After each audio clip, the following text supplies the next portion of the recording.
नमस्ते मित्रों, आप सब लोग अच्छे ही होंगे, ऐसी ईश्वर से कामना है और आप सबसे अपेक्षा है। मित्रों, जैसे जैसे हम अपने देश की, समाज की परिस्थिति का अध्ययन कर रहे हैं, ऐसा लग रहा है कि जैसे अब पानी ना सर से ऊपर जा रहा है।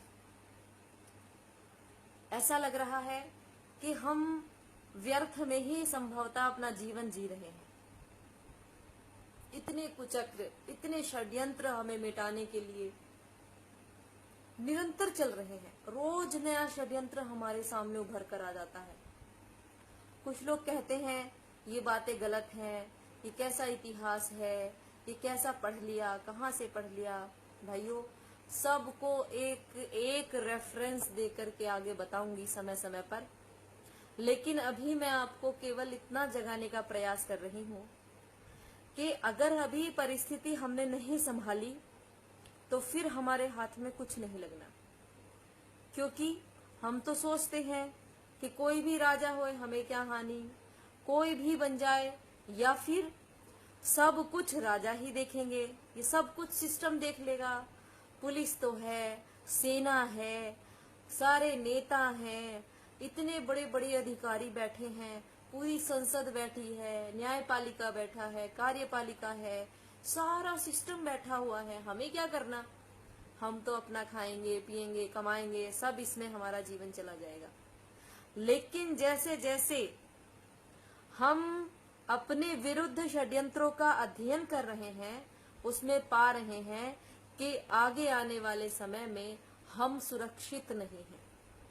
न महिलाएं सुरक्षित हैं, न बच्चे सुरक्षित हैं, न पुरुष सुरक्षित हैं, कोई भी सुरक्षित नहीं है। क्योंकि हमारा पूरा देश, हमारे पूर्वज लगभग 1300 साल से लड़ाई लड़ रहे हैं और निरंतर लड़ रहे हैं, और इसलिए कि एक बर्बर मानसिकता हमारे ऊपर हावी होती चली जा रही है। हमने सोचा, अरे हमें क्या करना, हम तो अपना आराम से खा रहे हैं, हमारे पास बैंक बैलेंस भी है, हमारे पास बड़ी बड़ी गाड़ियां हैं, हमारे पास सब कुछ है, कोर्ट बंगला है, सब कुछ है। लेकिन सब कुछ होने के बावजूद आप जानते हैं, लाहौर में भी सबके पास सब कुछ था, बहुत लोग थे, लाहौर में भी बहुत लोगों के पास बड़ी बड़ी संपत्तियां थी। बट गया, उनकी बुरी हालत हुई। अपनी बच्चियों के, अपनी बेटियों के गले उन्होंने खुद अपने हाथों से दबाए हैं। खुद माताओं ने अपने बच्चों को गोद में लेकर कुएं में कूद गई हैं। उनको कह दिया था कि अब ये देश तुम्हारा नहीं है, यहाँ से भागो। चलो, उसके लिए तो हम किसी और को जिम्मेदार ठहराते हैं, परंतु हमने हमारे देखते देखते सब कुछ था, सारा सिस्टम था, सेना थी, पुलिस बल था, सब कुछ था। देखते देखते कश्मीर हमसे खाली होता चला जा रहा है। देखते देखते अभी मैंने परिस्थिति सुनी है, जम्मू से भी खाली होता चला जा रहा है। हमारे देखते देखते केरल में इतना मुस्लिम बढ़ गया है। हमारे देखते देखते बंगाल हमारे हाथ से निकला जा रहा है। हमारे देखते देखते, सब कुछ देखते हुए यूपी की हालत गड़बड़ा रही है। हमारे देखते हुए हर प्रदेश का कोई ना कोई ऐसा कोना है, हर प्रदेश में ऐसी जगह है जहां पर हमारी आंखों के सामने निरंतर एक ऐसी मानसिकता जिसके सामने कोई कुछ नहीं है, न गाय, न भैंस, न घोड़ा, न कुत्ता, न कुछ नहीं। इतना तो छोड़ दो, वो पशु भी नहीं, वो इंसान को ही निरंतर खाने को तैयार बैठे हुए हैं। तो यदि ऐसी मानसिकता हमारे समाज में आती चली जा रही है तो हमारा क्या फर्ज बनता है, हमारा क्या कर्तव्य बनता है, मैं आपको बस थोड़ा सा ये बताना चाहती हूँ। कोई फेमस होने का, कोई प्रसिद्धि पाने का कोई लक्ष्य नहीं है। इन सब चीजों से कोई फेमस नहीं होता और इन सब से किसी को आज तक सफलता नहीं मिली। अगर इनसे सफलता मिलती ना तो बड़े बड़े लोग बैठे हुए हैं, केवल यही काम कर रहे होते, केवल यही देख रहे होते। इन सब से तो और ज्यादा व्यक्ति बुरी हालत में फंस जाता है, बहुत विचित्र स्थिति में फंस जाता है। लेकिन देखो, सामान्य परिवार से मैं भी एक महिला हूँ। मैं एक किसी की माँ हूँ। मेरा छोटा सा 7 महीने का बच्चा, और जब मैं इस्लाम को स्टडी कर रही हूँ तो देख रही हूँ कि पता नहीं क्यों इस्लाम को मानने वाले लोगों के दिमाग में, उनके मन में मेरे बच्चे के प्रति, चूंकि वो मेरे घर में पैदा हुआ है, चूंकि वो मेरी विचारधारा को मानता है, इसीलिए वो काफिर है, इसीलिए वो मारने योग्य है, तो मेरा बच्चा उनका ऑटोमेटिक दुश्मन बन जाता है।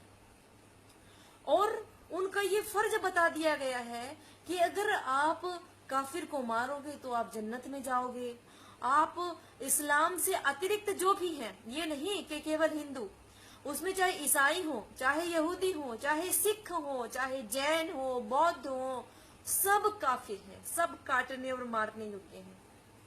ऐसी मानसिकता हावी होती चली जा रही है। अगर आप समझो, कोई माँ उसके सामने अपने बेटे को अगर कोई छोटी सी चोट भी लग जाए तो उसको कितना दर्द होता है, और कोई ये समझने लग जाए कि उसका बेटा दुश्मन हो गया है, छोटा सा 3-4 महीने का बच्चा भी क्या दुश्मन हो जाता है। मेरे बेटे ने तो किसी के साथ कोई अपराध नहीं किया है, उसने तो किसी का कुछ नहीं चुराया, अभी वो इस लायक है भी नहीं है, किसी लायक नहीं है, उसको तो अपना ही नहीं मालूम, और वो इतने बड़े समाज का शत्रु बन गया केवल मेरे घर में पैदा होने के कारण। ऐसी मानसिकता वाले लोग यदि कल को ये हावी होते हैं, और यदि मैं कहना चाहती हूँ ऐसी माताओं से, माताओं आप बाद में भी तो जागोगे, बाद में भी तो रोना पीटना करोगे, इसलिए अच्छा है कि पहले जागो, पहले पढ़ो, इनको स्टडी करो, इनको पढ़ो, ये क्या है, ये क्या करना चाहते हैं। यदि इनको पढ़ेंगे, इनकी बात तभी पता चलेंगी, इनकी मानसिकताएं तब पता चलेंगी। इन्होंने पहले से ही यही किया है। देखो, हर किसी के पास अपना जीवन चलाने के लिए हर सुविधा है, हर व्यक्ति जी रहा है, मैं भी जी सकती हूँ, मैं भी जी रही हूँ, मेरे पास भी ऐसी कोई बहुत ज्यादा कमी नहीं है, किसी चीज की नहीं, बढ़िया चल रहा है, सब कुछ कार्य अच्छा चल रहा है। लेकिन जैसे जैसे हम पढ़ते चले जा रहे हैं, ऐसे दिमाग घूम रहा है कि अब हमारी ना तो अगली पीढ़ी सुरक्षित रहेगी, अरे ये बैंक बैलेंस, ये सब कुछ गाड़ियां, ये जमीन, ये जायदाद, ये किसके लिए, जब मेरे ही प्राणों की रक्षा नहीं है, मेरे बच्चे के प्राणों की रक्षा नहीं है, उन्हीं को ही मिटाने की पूरी योजना बन चुकी है, तो कैसे होगा कार्य।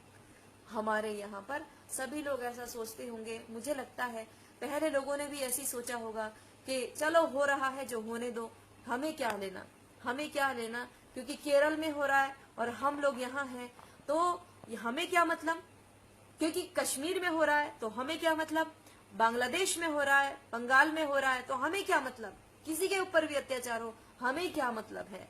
याद रखो, ये हमें क्या मतलब ही एक दिन हमें मतलब कराने वाला है।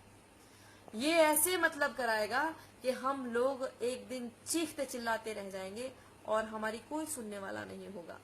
जिनको हम सोचते हैं कि ये हमारी रक्षा करेंगे, अरे कौन करेगा। क्या राहुल गांधी हमारी रक्षा करेगा, या मोदी हमारी रक्षा करेंगे, या केजरीवाल हमारी रक्षा करेगा। हमारी रक्षा करने कौन आएगा। अगर यही रक्षक होते, सारा सिस्टम, सारे नेता तो थे जब कश्मीर से सबको, हिंदुओं को भगा दिया गया, सारे नेता तो अभी भी है ना, जब केरल में लगातार हत्याएं हो रही हैं, केरल में लगातार कन्वर्जन चल रहा है, सारे नेता, सारा सिस्टम, सारे जज, सारी न्यायपालिका, सारी कार्यपालिका, सब कुछ तो है ना। जबकि बंगाल में कन्वर्जन चल रहा है, सब कुछ होते हुए, हमारा सिस्टम सारा होते हुए, सारे आईएएस, आईपीएस, सारे अधिकारी होते हुए, क्या इनको नहीं मालूम। यदि ये जानते हैं और कुछ कर नहीं पा रहे हैं तो भी कितनी भयंकर स्थिति है, और यदि ये इस बात को नहीं जानते तो और भी ज्यादा भयंकर स्थिति है। याद रखो, हमारे दर्द को और कोई नहीं सुनने वाला। जो समस्या मेरे निजी स्वरूप में चल रही है, मेरे निजी तौर पर चल रही है, ये समाज, ये संस्कृति, ये सभ्यता, ये मेरे अंदर है, आपके अंदर है, ये सबके अंदर है। और यदि इसको ध्वस्त करने के लिए, इस विचारधारा को समाप्त करने के लिए, हमारे प्राणों को समाप्त करने के लिए यदि कोई विकृत मानसिकता हावी हो जाए तो उसका उत्तर कैसे दोगे, कैसे करोगे। यदि आप अपने कंफर्ट जोन का त्याग नहीं करोगे, यदि हम अपने कंफर्ट जोन का त्याग नहीं करेंगे तो लुटते पिटते लगातार रहेंगे।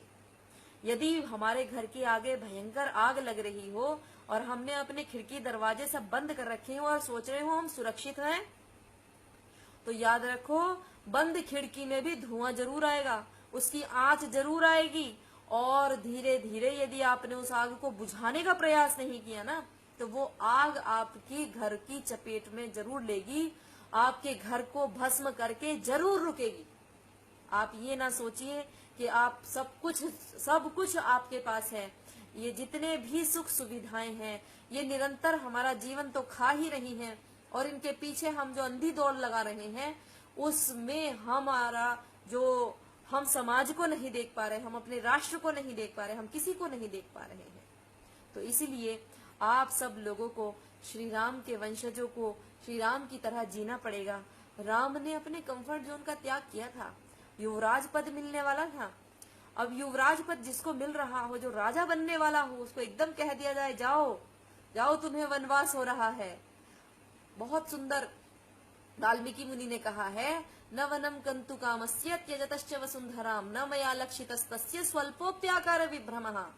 थोड़ा सा भी तो चेहरे पर शिकर नहीं आई, थोड़ी सी भी त्योरिया नहीं चढ़ी कि मैं अपने पिता की आज्ञा का पालन करूं या ना करूं। वो तुरंत गए और खुश हुए कि अगर ऐसे कार्य के लिए मुझे वनवास जाना पड़े तो मेरे लिए सौभाग्य की बात होगी।